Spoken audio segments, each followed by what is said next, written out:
ഡീകോഡിലേക്ക് വിശദമായി. പള്ളിപ്പിടുത്തവും തർക്കവും സംഘർഷവും നിയമ പോരാട്ടവും രാഷ്ട്രീയ ഇടപെടലുകളുമെല്ലാം കൊണ്ട് സംഘർഷഭരിതമായ ഓർത്തഡോക്സ് യാക്കോബായ പള്ളിത്തർക്കത്തിൽ ഇന്ന് നിർണായകമായ ഒരു വഴിത്തിരിവുണ്ടായി.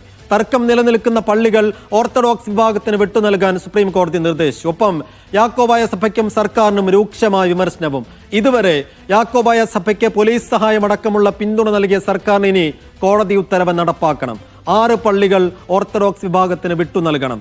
ഇന്ന് കരുതി ഇത് അന്തിമ തീർപ്പാണെന്ന് കരുതാൻ വയ്യ. നിയമരാഷ്ട്രീയ പോരാട്ടം ഈ തർക്കത്തിൽ ഇനിയും തുടരാൻ തന്നെയാണ് സാധ്യത. എന്തായാലും വിഷയത്തിൽ ഇന്ന് സുപ്രീം കോടതിയിൽ സംഭവിച്ചത് എന്തൊക്കെയാണെന്നും ഈ തർക്കത്തിന്റെ ചരിത്രവും വിശദമായി പരിശോധിക്കുകയാണ് ന്യൂസ് ഡീകോഡിൽ.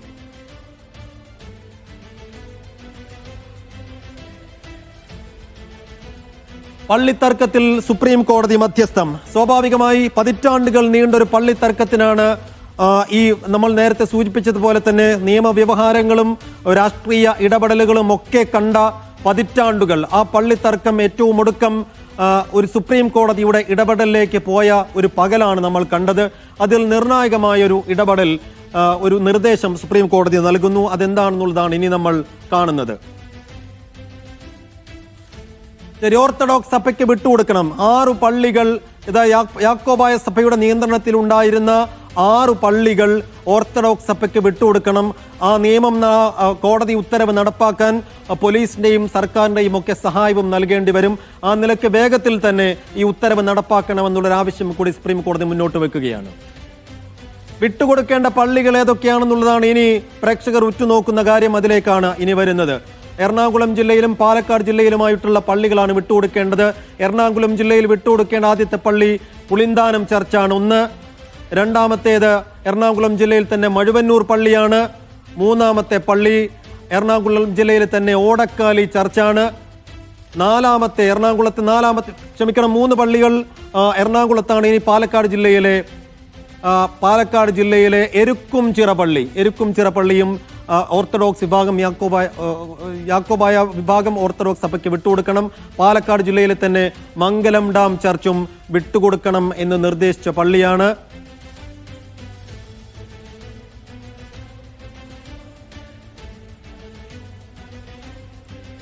ഇത്രയും പള്ളികളാണ് വിട്ടുകൊടുക്കേണ്ടത്. അപ്പോൾ ഇന്ന് കോടതിയിൽ ഒരു നിശ്ചിതമായ വിമർശനം യാക്കോബായ സഭയ്ക്കും സംസ്ഥാന സർക്കാരിനുമൊക്കെ ഏൽക്കുന്ന സാഹചര്യം കൂടി നമ്മൾ കണ്ടു. എന്തായാലും ഇത് ഇപ്പോഴത്തെ കോടതി നിർദ്ദേശം ഒരു അന്തിമ തീർപ്പല്ല. ഈ കേസ് ഇന്നിപ്പോൾ പരിഗണിച്ച ഹർജി വീണ്ടും സുപ്രീം കോടതി പരിഗണിക്കുന്നുണ്ട്. ആ സമയത്ത് സുപ്രീം കോടതി ഇനിയൊരു ഇടപെടൽ കൂടി ഇതിനകത്ത് നടത്തുമോ എന്നറിയണം. പക്ഷേ ഈ 6 പള്ളികൾ വിട്ടുകൊടുക്കണം എന്നുള്ള തീർപ്പ് അന്തിമമാണ്. അതൊരു സൗഹൃദാന്തരീക്ഷത്തിലുള്ള ഒരു മധ്യസ്ഥ ശ്രമമാണ് എന്ന് തന്നെ സുപ്രീം കോടതി പറയുന്നുണ്ട്. ഒപ്പം സംസ്ഥാന സർക്കാരിന് വിമർശനവും ഒപ്പം നിർദ്ദേശവും നൽകുന്നുണ്ട്. എന്ന് വെച്ചാൽ ഈ സമയം ഇതുവരെ നമ്മൾ കണ്ടത് യാക്കോബായ വിഭാഗത്തിന്, പള്ളിത്തർക്കത്തിൽ യാക്കോബായ വിഭാഗത്തിന് ഒരു രാഷ്ട്രീയ പിന്തുണയും, അതായത് പോലീസ് സഹായം ഉൾപ്പെടെയുള്ള രാഷ്ട്രീയ പിന്തുണ സംസ്ഥാന സർക്കാർ നൽകുന്ന ഒരു കാഴ്ച നമ്മൾ കണ്ടു. അത് വേണ്ട. അതായത് സംസ്ഥാന സർക്കാരിന്റെ സംരക്ഷണവും സംസ്ഥാന സർക്കാരിന്റെ സഹായമോ സംസ്ഥാന സർക്കാരിന്റെ ഇടപെടലോ ഉണ്ടാവേണ്ട ഘട്ടമായിട്ടില്ല. അത് അവസാന ഘട്ടത്തിൽ മതി എന്നുള്ള ഒരു നിർദ്ദേശവും കൂടി സുപ്രീം കോടതി നൽകിയിട്ടുണ്ട്.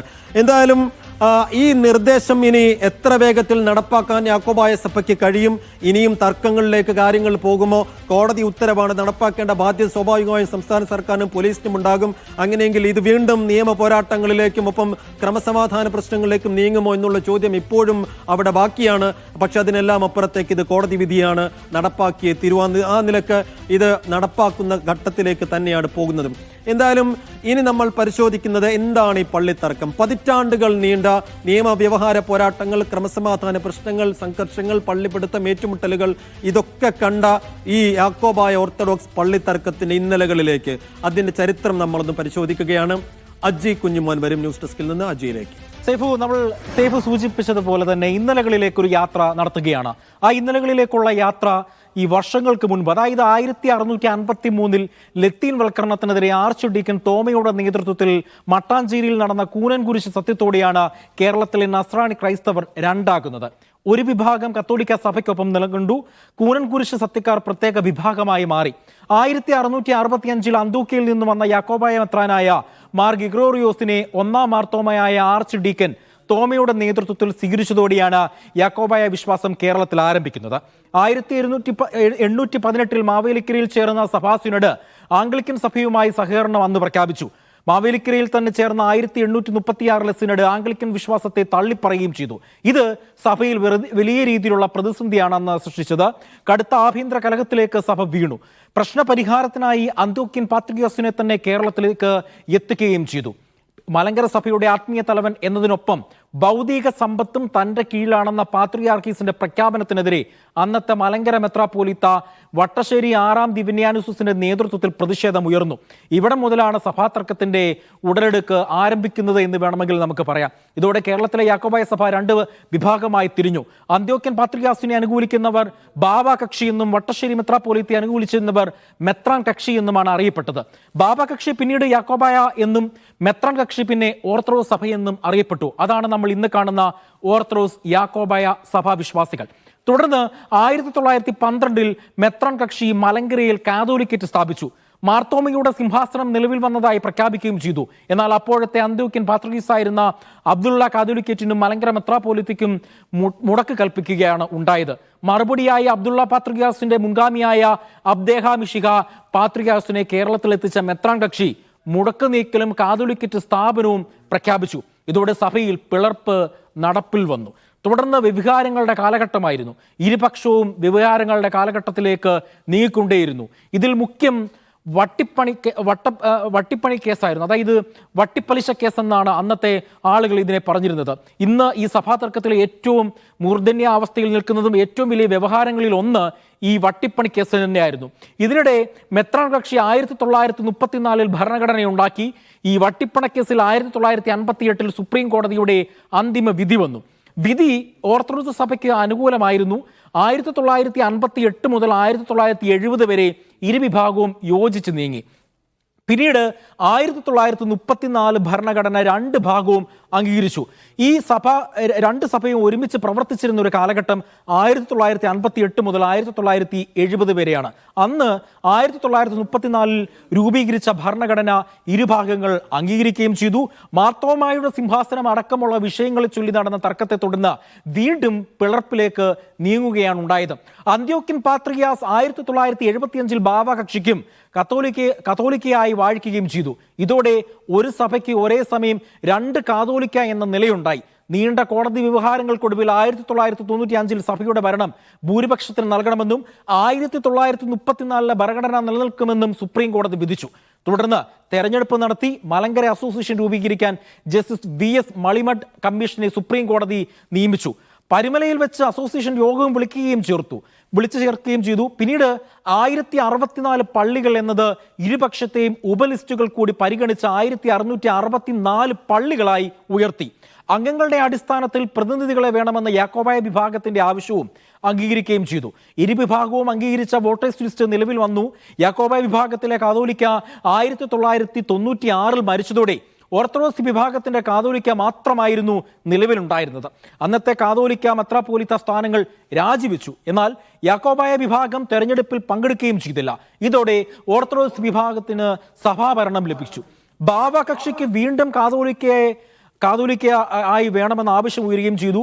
അങ്ങനെ 2002 യാക്കോബായ വിഭാഗം പുതിയ സഭയും ഭരണഘടനയും പുതിയ കാതോലിക്ക ബാവയെ 2004 വാഴിക്കുകയും ചെയ്തു. വീണ്ടും സഭാ തർക്കം കോടതികളിൽ കയറുന്ന കാഴ്ചയാണ് കണ്ടത്.